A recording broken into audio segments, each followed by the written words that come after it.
স্বাগতম প্রিয় বন্ধুরা, আশা করছি ভালো আছে সবাই। আজকের ভিডিওতে নভেম্বর মাসের সবজি চাষ নিয়ে দেখব।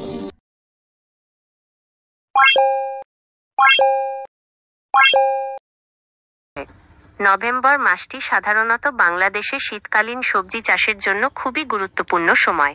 এই সময় যে প্রধান সবজিগুলো চাষ করা হয় এবং পাওয়া যায় সেগুলোর একটি বিস্তারিত তালিকা নিচে দেওয়া হলো। নভেম্বর মাসে চাষের জন্য উপযুক্ত প্রধান সবজি ও ফসল: 1. ফুলকপি ও বাঁধাকপি চারা রোপণের উত্তম সময়।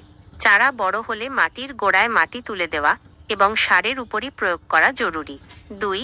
আলু আলুর জন্য জমি তৈরি ও বীজ কন্দ বপনের উপযুক্ত সময় নভেম্বর মাস। 3. গাজর বীজ বপনের উত্তম সময় নভেম্বর মাস। এটি মুখরোচক শীতকালীন সবজি। 4. মূলা ওলকপি শালগম এগুলো এই সময় চাষ করা হয়। চারার গোড়ায় মাটি তুলে দিতে হয় এবং পরিচর্যা প্রয়োজন। 5. শিম 12 মাসি শিম ও শীতকালীন শিমের চাষ এই সময় করা হয়। চারা লাগানোর 1 মাস পর এবং ফুল আসার সময় সার প্রয়োগ করা হয়। 6. টমেটো এটিও শীতকালীন একটি গুরুত্বপূর্ণ সবজি। চারা রোপণ করা হয়। 7.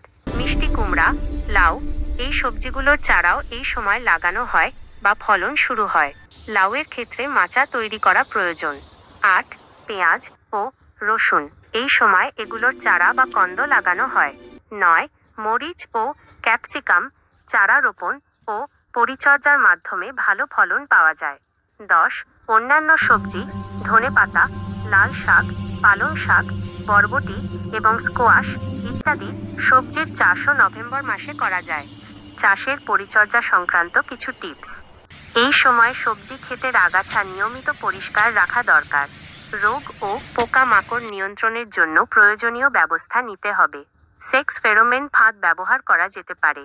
জমিতে পর্যাপ্ত পরিমাণে জৈব সার বা প্রয়োজনীয় রাসায়নিক সার প্রয়োগ নিশ্চিত করতে হবে।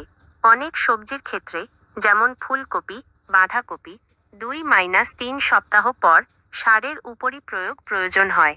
এই মাসটি শীতকালীন সবজির চারা রোপণ বীজ বপন এবং ফলনের প্রাথমিক পরিচর্যার জন্য অত্যন্ত গুরুত্বপূর্ণ।